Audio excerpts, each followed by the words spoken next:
up, everybody? Welcome back to the channel. So we are back working on the NSX. As you saw in the previous video, we're still having clutch issues. No disengagement on the clutch. We have replaced the slave cylinder. We've replaced the clutch. We actually put a whole clutch assembly since the original one we had was missing a tooth on the pressure plate. So we went to a twin disc. And we just recently replaced the master cylinder on it. And I'm still having disengagement issues. Now granted, these things are a pain in the butt to bleed. They always have been. But between the manual vacuum pump and everything else, it should be working. So there's two more components on this that could be having a possible failure. One is the OEM pressure relief valve. This block here, what it does, it helps dampen the pressure when you let go of the pedal, so it's not such a harsh engagement on the clutch. Kind of gives you a little bit of a slip. That way you have a smooth feel. It's just something that Honda did. Then the other thing is the braided line. Now it does have an aftermarket braided hose on there, but it's aged. You can tell the outside of it is weathered and it's got that dingy yellow look that you get with hoses that can be 10 plus years old.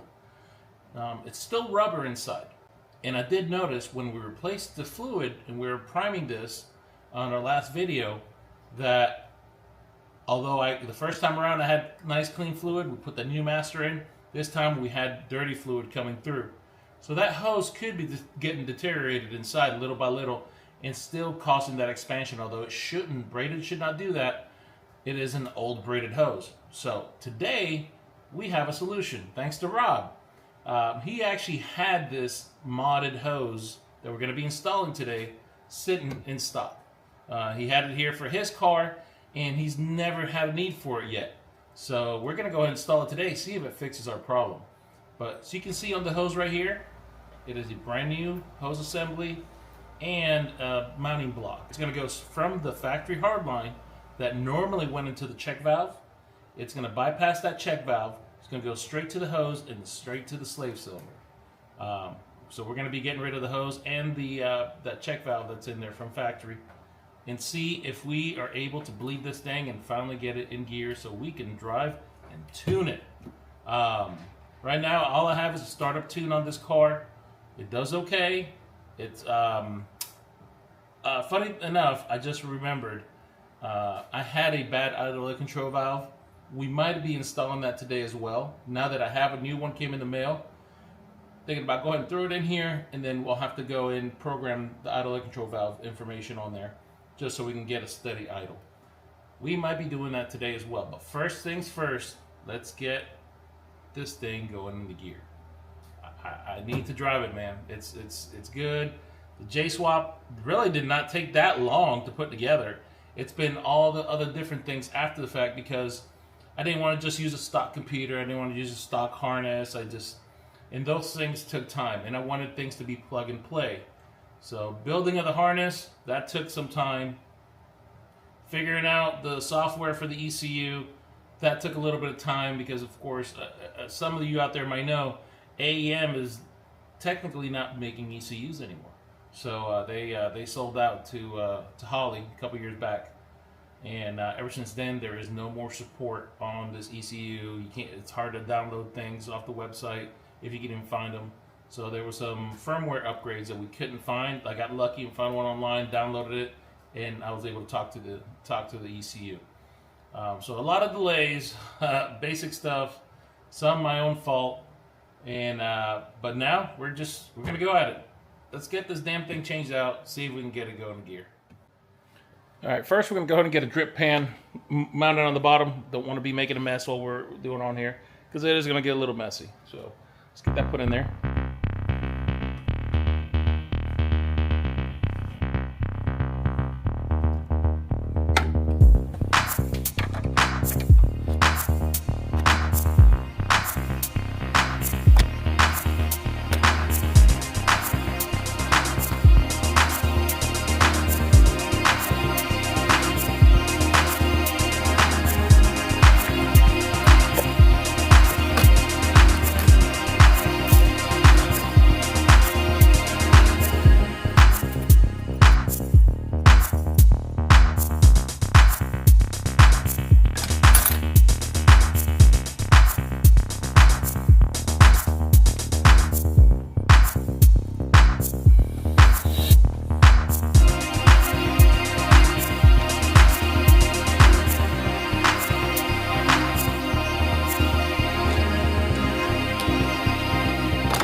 Alright, so we got the clutch bled out again for the millionth time.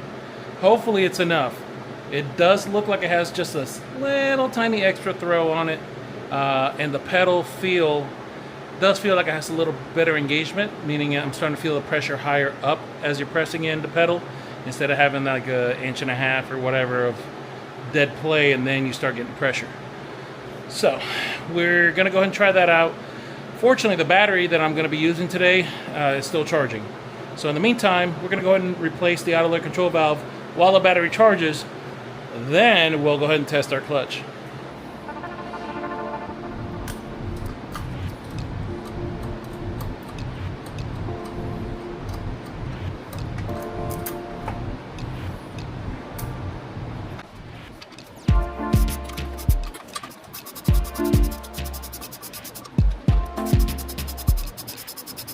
These little guys never go really tight. They only go in for about 10 to 12 foot-pounds. Save these, make sure we don't lose them. Drop it like that. Shit!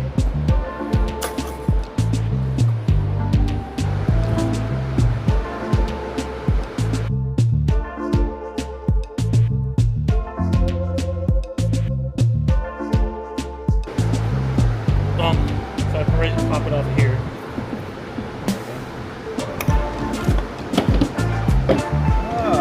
That's that little metal plate I put in. My TV the shit out of it. There's the gasket. Yeah. There.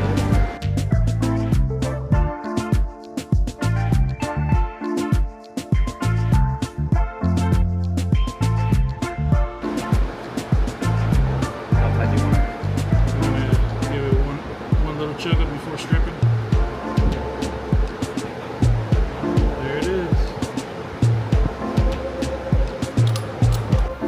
Alright, get this motherfucker back on here.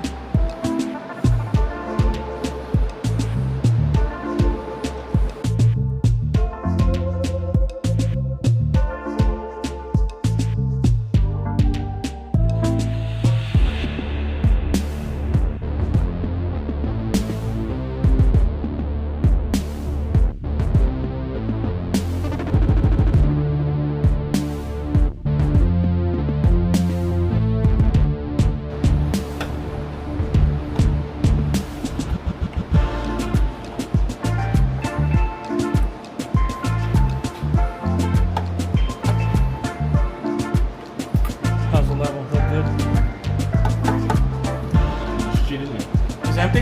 Yeah. That means it blew out. It sucked up all the air bubbles. So I need to put more coolant in.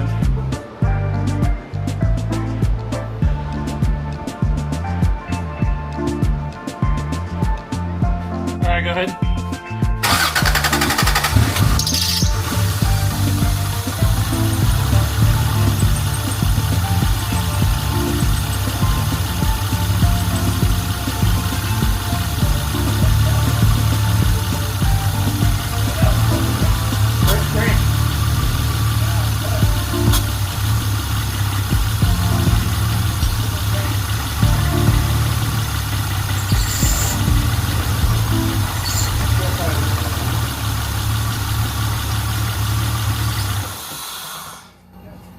Damn it.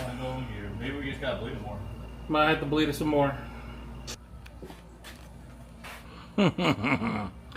Still can't get it to go into gear. We're gonna go ahead and bleed it some more. Keep going at it.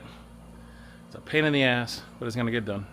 A few moments later. Anybody got a match? I'm done.